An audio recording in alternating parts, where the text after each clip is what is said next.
Kasi kanina pa tayo nabuboring, dami ng salita, no? Pero sa mga sinabi ng lahat, parang nagsisimba tayo sa isang Christian church na may mga nagpapatotoo sa mga nangyayari sa buhay natin. So, totoo talaga yun.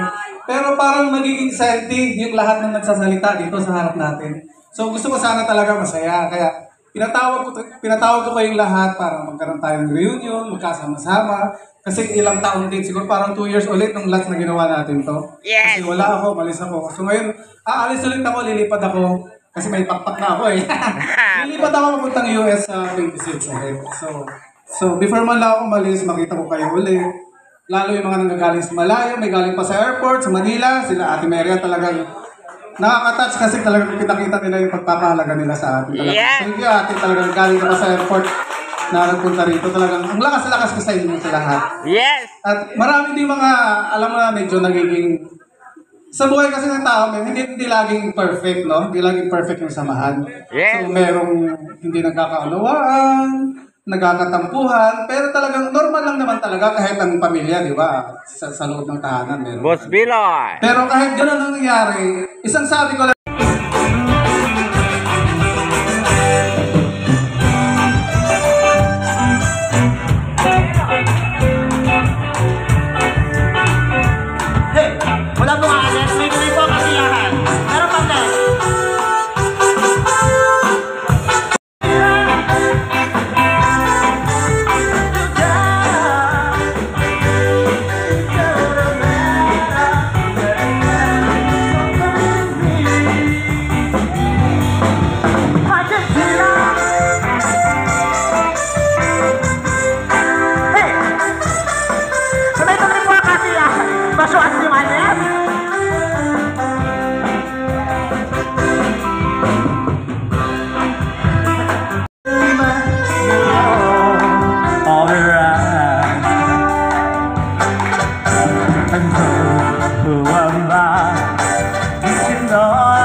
trying hard to win me first round. Oh, I can feel will be so fresh and clean.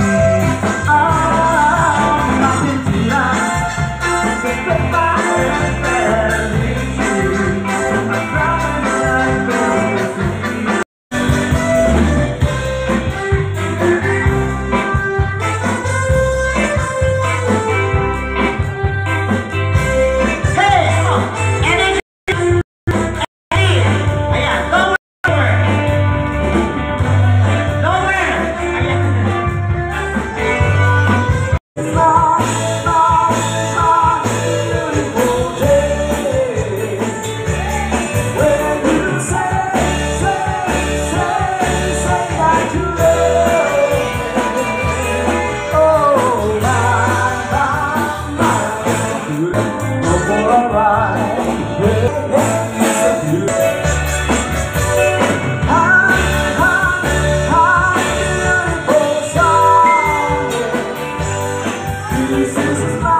nag-speech na pero naiiyak. Pero ako din talaga naiiyak ako kasi itong itinatag natin na grupo talagang iba talaga yung samahan natin. Kaya simulat sa call, hindi na involved yung pera, kahit anong, kasi alam naman natin yung pinaglalaban natin kahit wala tayong pera.